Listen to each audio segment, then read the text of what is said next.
जय गुरुदेव, जय गायत्री माता। हमारी वसीयत और विरासत। इसमें पंडित श्री राम शर्मा आचार्य जी आगे लिखते हैं कि प्रवास का दूसरा चरण एवं कार्य क्षेत्र का निर्धारण। प्रथम परीक्षा देने के लिए हिमालय बुलाए जाने के आमंत्रण को प्राय 10 वर्ष बीत गए। फिर बुलाए जाने की आवश्यकता नहीं समझी गई। उनके दर्शन उसी मुद्रा में होते रहे जैसे कि पहली बार हुए थे। सब ठीक है, इतने ही शब्द कहकर प्रत्यक्ष संपर्क होता रहा। अंतर आत्मा में उसका समावेश निरंतर होता रहा। कभी अनुभव नहीं हुआ कि हम अकेले हैं। सदा दो साथ रहने जैसी अनुभूति होती रही। इस प्रकार 10 वर्ष बीत गए। स्वतंत्रता संग्राम चल ही रहा था। इसी बीच ऋतु अनुकूल पाकर पुनः आदेश आया हिमालय पहुंचने का। दूसरे ही दिन चलने की तैयारी कर दी। आदेश की उपेक्षा करना, विलंब लगाना हमारे लिए संभव न था। जाने की जानकारी घर के सदस्यों को देकर प्रातःकाल ब्रह्म मुहूर्त में चल पड़ने की तैयारी कर दी। सड़क तब भी उत्तरकाशी तक बनी थी। आगे के निर्माण के लिए कार्य आरंभ हो रहा था। रास्ता अपना देखा हुआ था। ऋतु उतनी ठंडी नहीं थी जितनी की पहली बार लग रही थी। रास्ते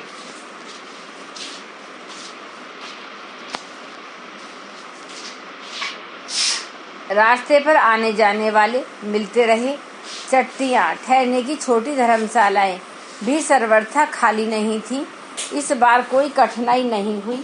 सामान भी अपेक्षाकृत साथ में ज्यादा नहीं था। घर जैसी सुविधा तो कहाँ, किंतु जिन परिस्थितियों में यात्रा करनी पड़ी वह ऐसे है नहीं। अनभ्यस्त रही थी। क्रम यथावत चलता रहा।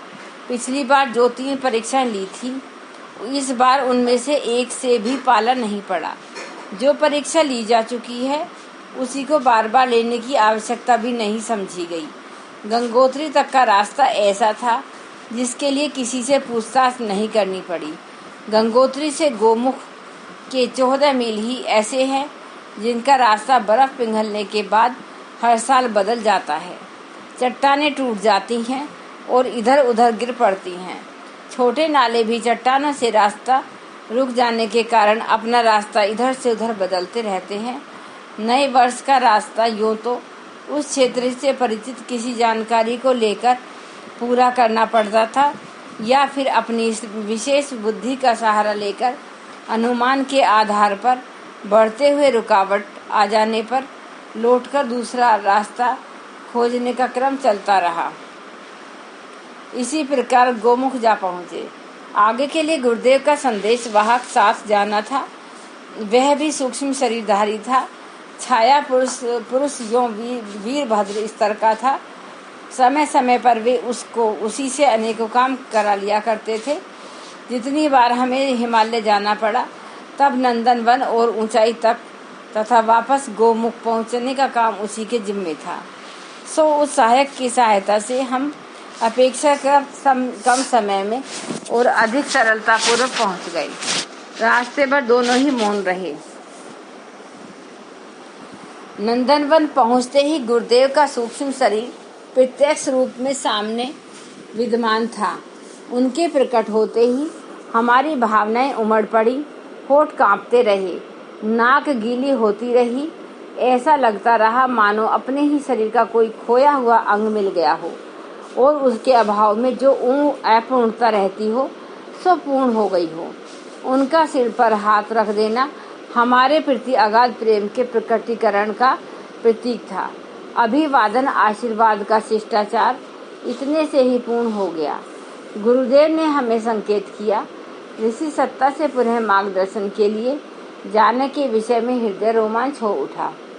सतयुग के प्राय सभी ऋषि सदियों से उसी दुर्गम हिमालय क्षेत्र में निवास करते आए हैं जहां हमारा प्रथम साक्षात्कार हुआ था। स्थानीयत करने की दृष्टि से सभी ने अपने अपने लिए एक एक गुफा निर्धारित कर ली।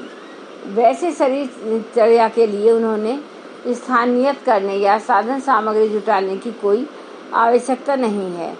तो भी अपने अपने निर्धारित क्रियाकलाप पूरे करने तथा आवश्यकता अनुसार परस्पर मिलते जुलते रहने के लिए सभी ने एक एक स्थान नियत कर लिए। पहली यात्रा में हमें उन्हें प्रणाम भरकर पाए थे। अब दूसरी यात्रा में गुरुदेव हमें एक एक करके उनसे अलग अलग भेंट कराने ले गए।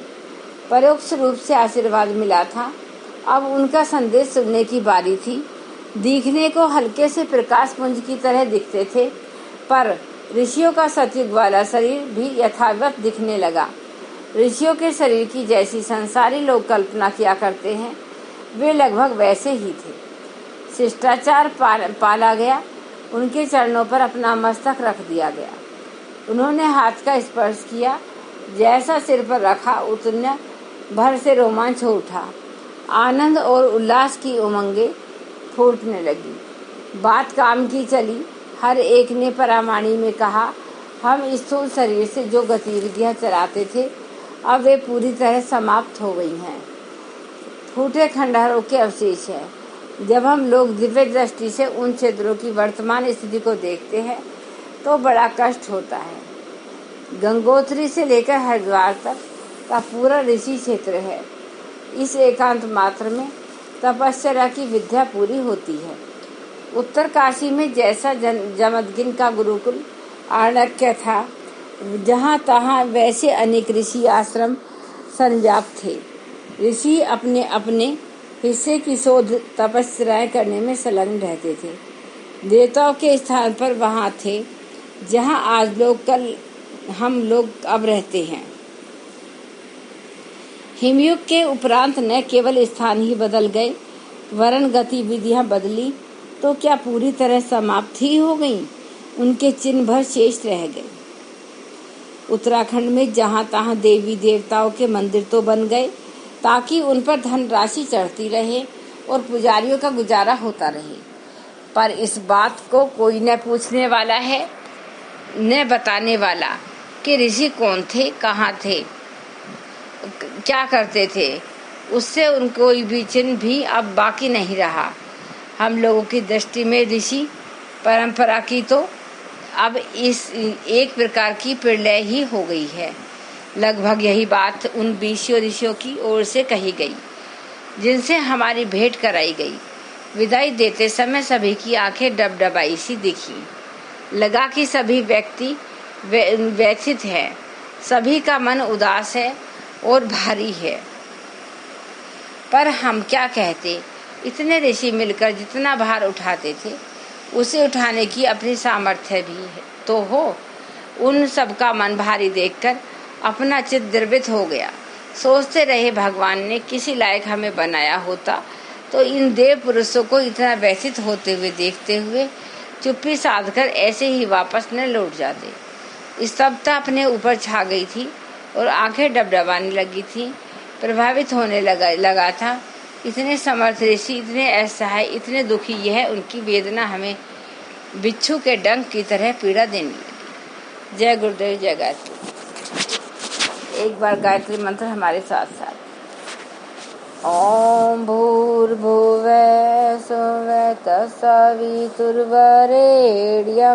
भर्गो देवस्य धीमहि धियो यो न प्रचोदयात्। जय गुरुदेव, जय गायत्री।